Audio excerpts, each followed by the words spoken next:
My dear students, आपका एक बार फिर से स्वागत हमारे इस नए वीडियो में। इसमें हम आपको बताने जा रहे हैं इलेक्ट्रॉन गेन एंथैल्पी के बारे में, ठीक है ना। इलेक्ट्रॉन गेन एंथैल्पी, जिसको बहुत से बुक्स में इलेक्ट्रॉन एफिनिटी के नाम से लिखा गया है, लेकिन हमारी एनसीईआरटी इसको इलेक्ट्रॉन गेन एंथैल्पी लिख रहा है बेटा। दोनों में डिफरेंस है, इलेक्ट्रॉन गेन एंथैल्पी और इलेक्ट्रॉन एफिनिटी में डिफरेंस भी है, ठीक है ना। हम लोग लेकिन जोर देंगे इलेक्ट्रॉन गेन एंथैल्पी पर। अब इलेक्ट्रॉन एफिनिटी की बातें ज़्यादा नहीं करी जाएंगी भाई, वो गया जमाना। आओ देखें क्या होता है इलेक्ट्रॉन गेन एंथैल्पी। कहते हैं हमने एक जैसे एटम ले लिया, उस एटम में ये देखो न्यूक्लियस, ये देखो वेरियस सेल्स, ये देखो ना न्यूक्लियस से स्टार्ट कर 1 2 3 4 ऐसे इनफाइनाइट सेल है ना। तो ये देखो एक इलेक्ट्रॉन, ये देखो एक इलेक्ट्रॉन, मैं क्या कर रहा हूँ इसमें ऐड कर रहा हूँ, इसमें क्या कर रहा हूँ भेज रहा हूँ। तो जब बेटा मैं ये इलेक्ट्रॉन इसमें भेजूंगा तो बोलो क्या होगा। जब आप इलेक्ट्रॉन इसमें भेजोगे तो इस न्यूक्लियस और इस इलेक्ट्रॉन पर बोलो क्या होगा, एक अट्रैक्शन फोर्स होगा कि नहीं। ये न्यूक्लियस जितने स्ट्रांगली इस इलेक्ट्रॉन को अट्रैक्ट करेगा ना, उतनी ही एनर्जी रिलीज करेगा। ये देखो एनर्जी रिलीज्ड, यानी ये देखो एनर्जी निकलते हुए दिखा रहा कि ये जैसे इलेक्ट्रॉन ऐड करेंगे एनर्जी रिलीज्ड। तो यानी एक ऐसा प्रोसेस जिसमें आप एटम में इलेक्ट्रॉन ऐड करो तो बदले में क्या हो, एनर्जी रिलीज हो। या कुछ केसेस ऐसे भी होते हैं जिसमें एब्जॉर्ब भी होती है। तो एनर्जी रिलीज हो या एब्जॉर्ब हो तो हम लोग क्या बोलेंगे भाई, इलेक्ट्रॉन गेन एंथैल्पी। तो देखो बेटा जरा यहाँ पर, ये तो हम लोग डेफिनेशन लेकर के आ रहे हैं। क्या हुआ, electron gain enthalpy is defined as, कैसे, change in enthalpy. Change in enthalpy माने एनर्जी रिलीज्ड और एब्जॉर्ब्ड, दोनों बातें आ रही बेटा, ध्यान देना। यानी एनर्जी रिलीज और एब्जॉर्ब्ड, इसलिए चेंज इन एंथैल्पी बोला। ये नहीं बोल रहे एनर्जी रिलीज्ड ना, रिलीज और एब्जॉर्ब्ड है ना। when 1 mole electron adds up to 1 mole isolated gaseous atom। याद आ गया कि हम कोई एक एटम ले लें, ठीक है ना, गैसियस कंडीशन, उसको एक इलेक्ट्रॉन दिला दें और ये A- आयन बन जाए गैसियस स्टेट में। ये H यानी Eg यानी एनर्जी रिलीज्ड, ये देखो Eg यानी एनर्जी रिलीज्ड, और ये निगेटिव साइन। कोई जरूरी है एनर्जी रिलीज्ड ना भैया, ये एनर्जी एब्सॉर्ब भी हो सकता है, पॉजिटिव साइन। तभी तो बोल रहे हैं चेंज इन एंथैल्पी, यानी एनर्जी रिलीज्ड और एब्सॉर्ब्ड, दोनों बातें। एक मोल क्यों बोल रहे हो, एक ही इलेक्ट्रॉन बोल दो ना, जैसे यहां बोल रहे हो भाई। इसकी जो यूनिट है ना वो किलो जूल पर मोल है। तो भैया जब यूनिट किलो जूल पर मोल बोल रहे हो तो एक इलेक्ट्रॉन, एक मोल इलेक्ट्रॉन भिजवाओ ना भाई, एक इलेक्ट्रॉन क्यों भेज रहे हो, ठीक है ना। इसलिए डेफिनेशन में किलो जूल पर मोल वाली बात करी गई है।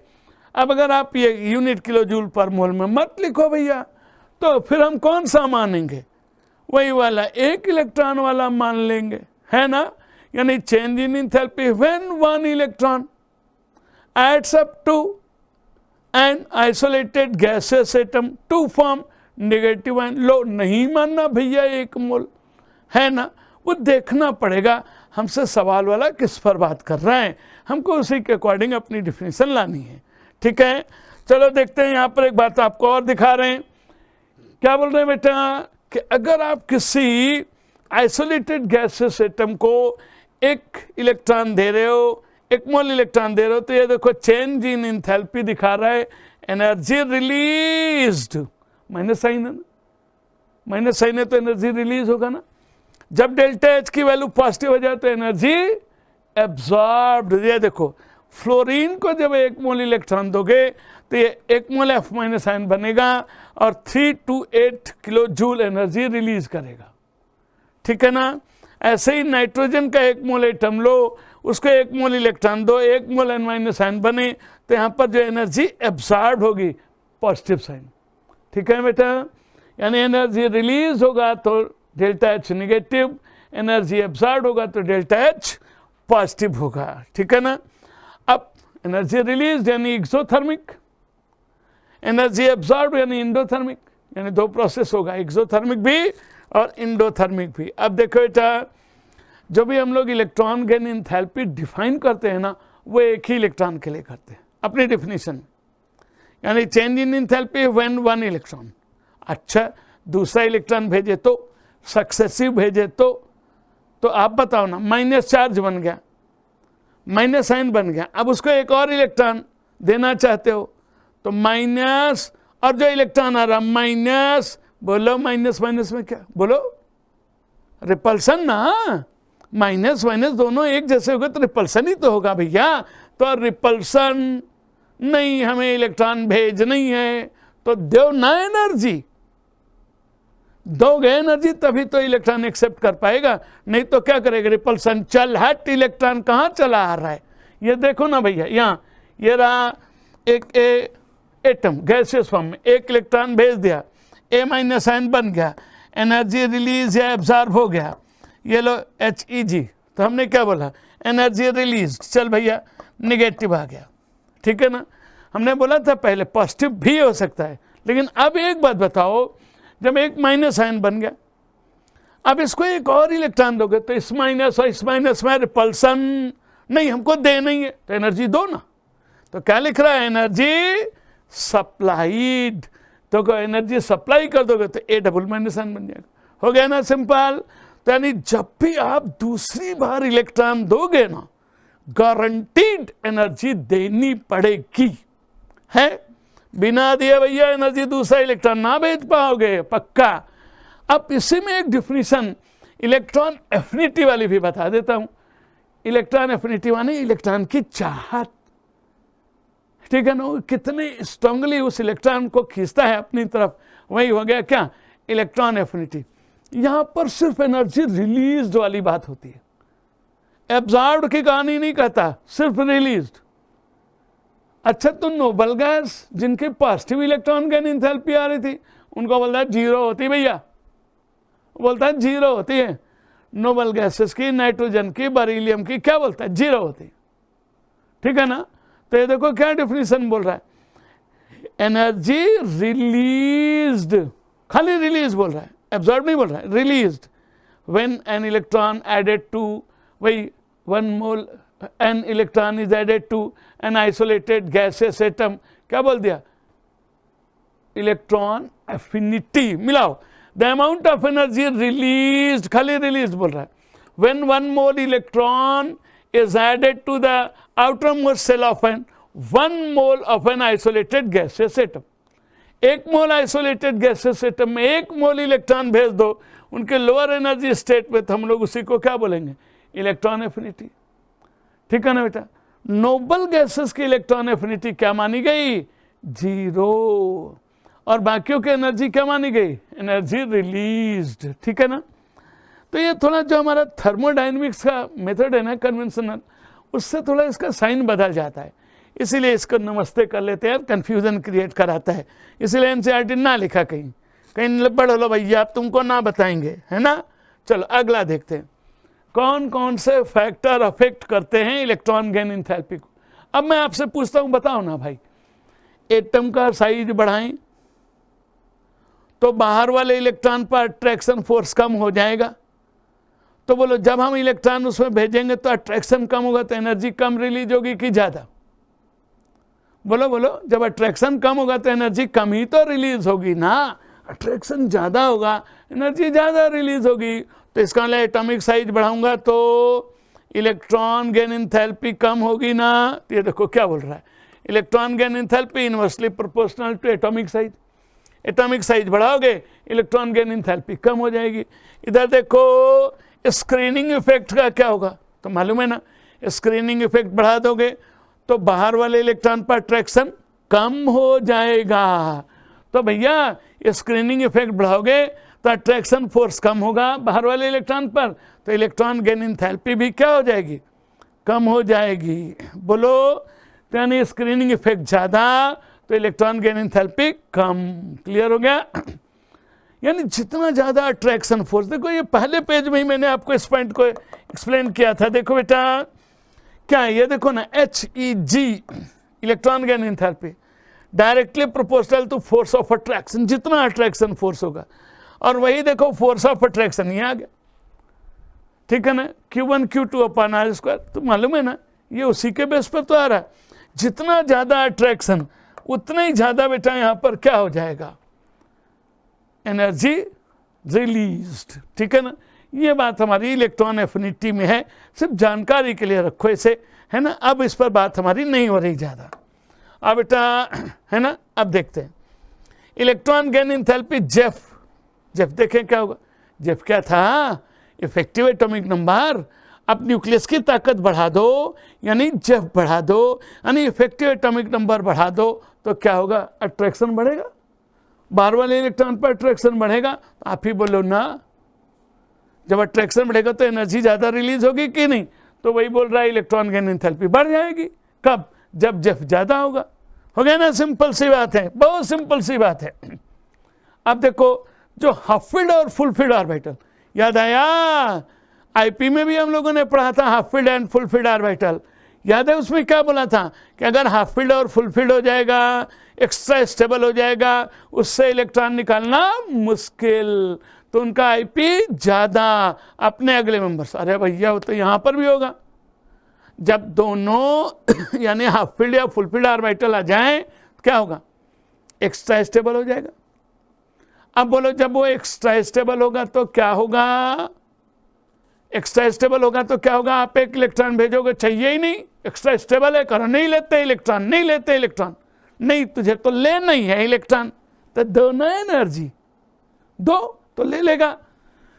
तो वही बोल रहे हैं स्टेबिलिटी ऑफ कंप्लीटली फील्ड या हाफ फील्ड ऑर्बिटल्स क्या होगा बेटा, कंप्लीटली फील्ड या हाफ फील्ड ऑर्बिटल का बहुत कम होगा या पॉजिटिव होगा। क्यों, क्योंकि आपको यहां एनर्जी देनी पड़ेगी। तो देखो मैं यहां पर एक एग्जांपल दिखाता हूं, जो भी नोबल गैसेज हैं, helium, neon, argon, krypton, xenon, radon, इधर से देखो बेरिलियम, नाइट्रोजन वगैरह, इनमें क्या होता है, आप इलेक्ट्रॉन दो भैया, ये half filled orbital, full filled orbital, तो इनको चाहिए ही नहीं, एनर्जी दो, यानी इनकी इलेक्ट्रॉन गेन एंथैल्पी क्या हो गई, पॉजिटिव, यानी डेल्टा HEG पॉजिटिव आ गई ना। अब देखो जैसे फ्लोरीन, क्लोरीन, ऑक्सीजन, सल्फर, इनको दो, ये लपक के पकड़ेंगे इलेक्ट्रॉन, आजा बिल्कुल खींच लेंगे अपनी साइड, है ना भैया।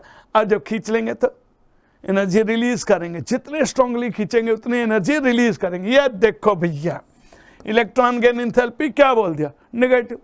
कितनी सिंपल सी बात है, बोलो क्या रटना उठना भाई, सिंपल सी बात है ना। और उसका पूरा पेट भरा हुआ है, फुल्ली फिल्ड है ना, मोर स्टेबल है, नहीं चाहिए इलेक्ट्रॉन, और दिए पड़े हो इलेक्ट्रॉन, नहीं ले नहीं है तो एनर्जी दो ना, हो जाएगा।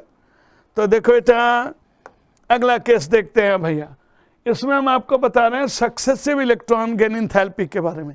एक बहुत पॉपुलर एग्जांपल है ऑक्सीजन वाला, आपको मालूम है ऑक्सीजन O-, के फॉर्म में होता है।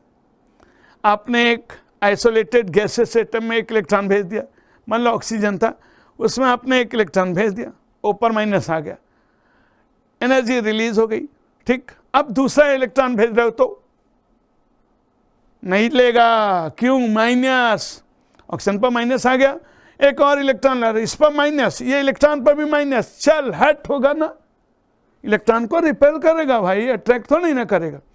नहीं भाई हमें तो मालूम है वो O- आयन ही बनता है, तो भाई वो O- आयन कैसे बनेगा, कहीं से एनर्जी तो मिले। तो वो जो जब ये ओ को एक इलेक्ट्रॉन और दे देते हो ना, तो ये नोबल गैस बन जाता है कि नहीं बन जाता, बोलो। O-, ठीक है ना, O-, अब एक ऊपर एक और माइनस दे दोगे तो उसके वैलेंस सेल में 8 इलेक्ट्रॉन हो जाएंगे, ठीक है ना। और जब वैलेंस सेल में 8 इलेक्ट्रॉन हो जाएंगे, नोबल गैस का इलेक्ट्रॉनिक कन्फिग्रेशन आ जाएगा, तो बोलो ज़्यादा स्टेबल हो जाएगा ना, हो जाएगा ना ज़्यादा स्टेबल। तो यही खेल है बेटा यहाँ पर ऑक्सीजन में। देखो after the addition of 1 electron the atom becomes negatively charged, है ना भाई। हमने एक एटम लिया, इसको एक इलेक्ट्रॉन दिया, ए माइनस आयन आ गया, ठीक। तो क्या बोला, charge, and then the second electron is to be added.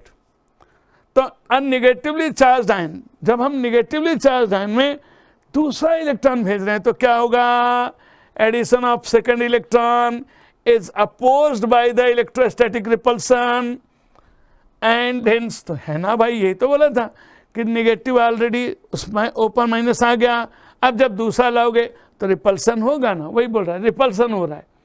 The energy has to be supplied for the addition of second electron, तो दूसरा इलेक्ट्रॉन देने के लिए आपको एनर्जी देनी पड़ेगी, ठीक है ना बेटा। इसीलिए जो सेकेंड आईपी होगा, सेकेंड इलेक्ट्रॉन गेन एंथैल्पी होगा, वो क्या होगा बेटा, पॉजिटिव।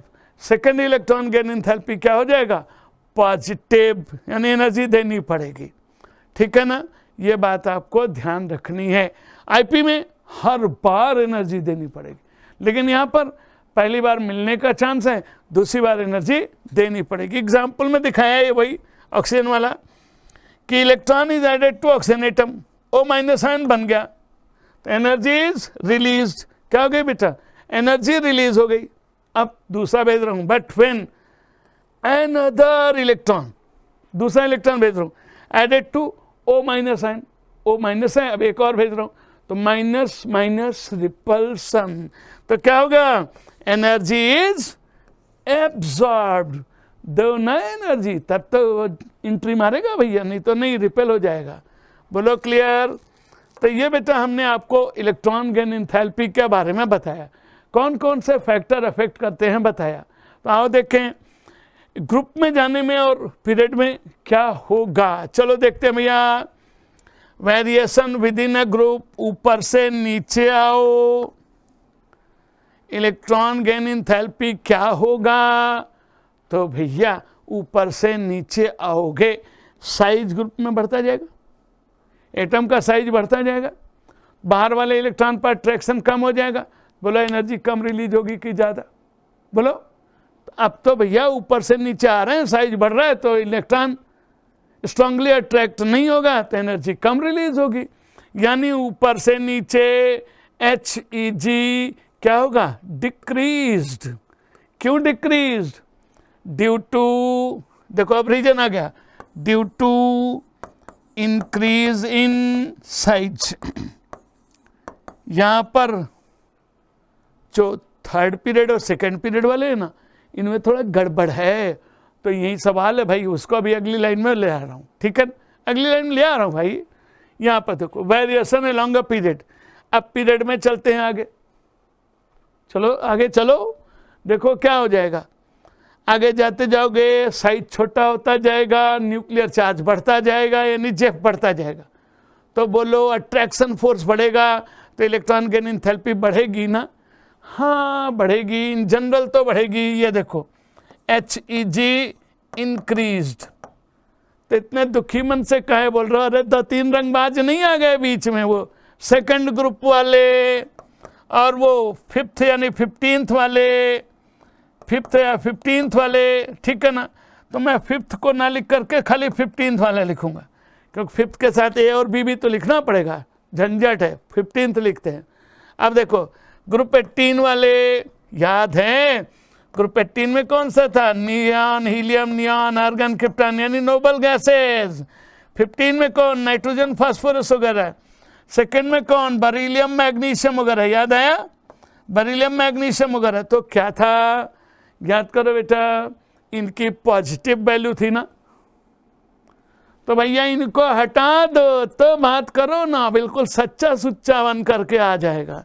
ये देखो ना कैसे, लिथियम, और उसके बाद फिर कौन, बोरान, कार्बन, ऑक्सीजन, फ्लोरीन, इन लोग की बात मत करो, ये तो पॉजिटिव वाले हैं, रिलीज कहाँ करते हैं, ठीक है ना। ये देखो रिलीज कर रहे हो, ये इनकी बात कर लो, उनको अलग से बोलो, उनको अलग से बोलो ना। ये देखो बेरिलियम, ये देखो नाइट्रोजन, ये देखो नियॉन, ठीक है ना। ये देखो लेस पॉजिटिव, ये देखो मोर पॉजिटिव, यहाँ पर क्या, लेस निगेटिव भैया एनर्जी रिलीज, मोर निगेटिव, यानी वो सवाल में बोलेगा निगेटिव पॉजिटिव साइन के साथ बोलो। इसमें भी गड़बड़ है, वो मैं पूरा एक ही जगह पर लिखा दूंगा, ठीक है ना बेटा। यही एक्सेप्शन है, लोग बोलते हैं एक्सेप्शन है, अरे एक्सेप्शन थोड़े ही ना, उसके पास कुछ व्यवस्था है। ये इनका गड़बड़ कहाँ हो रहा, fulfilled orbital, half filled P orbital, fulfilled S orbital, तो गड़बड़ करेंगे कि नहीं करेंगे भाई, है ना। अब मिला लो बेटा, ये तो समझ में आ गया। अब ऊपर से नीचे वालों में ना एक गड़बड़ यहाँ पर भी आएगी। कहाँ पर गड़बड़ आएगी, अभी दिखाता हूँ आपको। ये देखिए, पूरे पीरियोडिक टेबल में इतनों का इलेक्ट्रॉन गेन एंथैल्पी गड़बड़ है, इतने का। इसका मतलब सवाल भी हमसे इसी पर पूछेगा। आपको याद है ना, आईपी में कुल 3 में हम लोगों को गड़बड़ मिला था, याद है। सेकेंड ग्रुप वाले में आईपी की बात बोल रहा हूँ, और किसमें, 13 वाले में, ठीक है ना, याद आ गया। और कौन सा, 14 वाले में, बाकी सब ओके था। यहाँ पर क्या मिला था, एटॉमिक रेडियस में खाली एक में मिला था, ग्रुप 13 में। इसमें देखो 0 ग्रुप में भी मिला है, 17 में भी, 16 में भी, 15 में भी, 14 में भी। अब 13 में और सेकेंड उसमें ना, उसमें गड़बड़ ना है, ठीक है ना बेटा, उसमें बिल्कुल ठीक बैठता है। अब देखो क्या है गड़बड़, तो ये आपको रट्टा मारना पड़ेगा। टेक्निक देखो क्या है, तो देखो क्या करते हैं, जो सेकंड पीरियड वाले गड़बड़ करते हैं ना, अभी दिखा दूंगा, इसमें भी देखो आप क्लियर हो जाएगा। तो चलो बेटा, ऊपर से नीचे क्या पढ़ा था हम लोगों ने, ऊपर से नीचे डिक्रीज होता है ना, आप इसको मेन मान लो कि ऊपर से नीचे डिक्रीज होता है, ठीक। ऊपर से नीचे डिक्रीज होता है ना, इसी को मेन मान लिया। अब जो जो गड़बड़ कर रहे हैं उन्हीं को और बता देंगे। भैया ये देखो ऊपर से नीचे घट रहा है ना, नियान, आर्गन, क्रिप्टॉन, जिनान, ठीक है ना, रेडॉन, घट रहा है ना, घट रहा है बोलो। लेकिन यहाँ पर देखो ऊपर से नीचे घट रहा है, लेकिन हीलियम सबसे पीछे चला जाता है। ऐसे रट्टा मार दिया हमने, ऊपर से नीचे घट रहा है लेकिन हीलियम सबसे पीछे चला जाता है। देखो याद करने का तरीका याद हो गया। देखो बाकी तो घट ही रहा है ना, वो तो हमें मालूम ही है वो तो डिक्रीज हो रहा है, लेकिन हीलियम सबसे पीछे चला जाता है। दूसरा देखो, क्लोरीन, ब्रोमीन, आयोडीन, एस्टेटीन, देखो घट रहा है ना, लेकिन फ्लोरीन Cl के बाद आ जाता है, यानी FCl के पीछे आ जाता है। पहले में क्या बोला, हीलियम सबसे पीछे चला जाता है, Cl F के बाद आ जाता है। और इसमें देखो sulphur, selenium, tellurium, polonium, oxygen सबसे पीछे चला जाता है। देखो याद हो गया, कितना सिंपल है भाई, बोल। और इसमें क्या बोलेंगे, नाइट्रोजन वाले में रिवर्स हो जाता है। ये देखो ना, reverse, nitrogen, phosphorus, arsenic, antimony, bismuth, reverse हो गया ना, सबसे ज्यादा बिस्मिथ हो गया ना। रूल क्या बोल रहा है, ऊपर से नीचे डिक्रीज। कहाँ हुआ ऊपर से नीचे डिक्रीज, इसलिए इसमें क्या बोला, रिवर्स हो जाता है। इस वाले में रिवर्स हो गया, किसका ज्यादा हो गया, बिस्मिथ मोर निगेटिव, किसका कम हो गया, नाइट्रोजन पॉजिटिव। कितना सिंपल। पूरे पीरियोडिक टेबल के आगे भी जो चैप्टर है ना, पी ब्लॉक, उनका भी तो मैटर यही दे दिया भैया। और ये देखो ग्रुप 14 में आ जाओ, कार्बन, सिलिकॉन, जर्मेनियम, लेड, लेकिन कार्बन के बाद टिन आ जाता है। तो एक बार फिर से देखो, नोबल गैस में हीलियम सबसे लास्ट में चला जाता है, 17 में Cl के बाद F आ जाता है, 16 में ऑक्सीजन सबसे पीछे चला जाता है, 15 में रिवर्स हो जाता है। रिवर्स माने नाइट्रोजन सबसे कम, बिस्मिथ सबसे ज्यादा, और 14 में कार्बन के बाद टिन आ जाता है। बोलो याद हो गया कि नहीं, बोलो याद हो गया कि नहीं। और भैया इन्हीं एक्सेप्शन पर तो सवाल बनाएगा वो, याद कर लो इसको, याद हो गया ना। अच्छा जी, तो ये बात आपको ध्यान रखना है। यहां पर स्पेशल क्या देख रहे हो, क्लोरीन का ज्यादा, फ्लोरीन का कम, सल्फर का ज्यादा, ऑक्सीजन का कम। तो पूछते कहाँ है, तो भाई देख, फ्लोरीन और ऑक्सीजन बहुत छोटे साइज के हो गए, बहुत छोटे साइज के होंगे तो चार्ज डेंसिटी क्या हो जाएगी, बढ़ जाएगी ना। Density equals to mass upon volume होता है ना, और साइज छोटा हो जाएगा यानी वॉल्यूम कम हो जाएगा, तो बोलो डेंसिटी बढ़ेगी कि नहीं। तो इनकी चार्ज डेंसिटी बहुत बढ़ जाएगी, यानी थोड़े से ही जगह में ढेर सारे इलेक्ट्रॉन। अब आप इलेक्ट्रॉन लाओ डेंस है, वहाँ जगह ही नहीं बैठने की, और इलेक्ट्रॉन कह रहा भाई हमें भी बैठा रहा, कैसे बैठा ले यार, जगह है, जगह तो है नहीं। अब वो क्या होगा, वो जो एक्स्ट्रा इलेक्ट्रॉन आएगा उसको रिपेल करेगा, जो यहाँ पर P वाला है 2p। तो छोटा साइज होने के कारण जब आप एक्स्ट्रा इलेक्ट्रॉन 2p में ले जाओगे तो रिपेल करेगा, नहीं एंट्री मारने देगा। तो अब क्या होगा, एनर्जी का बहुत सा हिस्सा वहाँ कंज्यूम हो जाएगा। नो डाउट इनके अंदर इलेक्ट्रॉन खींचने की पावर बहुत है, लेकिन बैठाने की जगह नहीं है ना। तो क्या होता है, बैठाने की जगह नहीं है, इलेक्ट्रॉन इनको चाहिए, बैठाने की जगह है नहीं, डेंस है, पूरा सीट भरी हुई है, और तब भी इनको इलेक्ट्रॉन चाहिए। क्या होगा, एनर्जी थोड़ी खर्चा करें, इसलिए एनर्जी का बहुत से हिस्सा खर्च हो जाता है। तो इसलिए इनके इलेक्ट्रॉन गेन एंथैल्पी क्या हो गई, कम हो गई, होनी ज़्यादा चाहिए थी लेकिन हो ना पाया। बोले बेटा क्लियर, अब लग गया ना, यहीं पर सबसे ज़्यादा सवाल बनेगा, बोलो। तो ये बात आपको ध्यान रखनी है। हम लोगों ने ये इलेक्ट्रॉन गेन एंथैल्पी के बारे में यहाँ पर पूरी बात आपके सामने कर लिया। अब इस पर बेस्ड जो प्रॉब्लम है उसको हम लोग नेक्स्ट अपने अगले वीडियो में देखेंगे बेटा, ठीक है। Okay, thank you.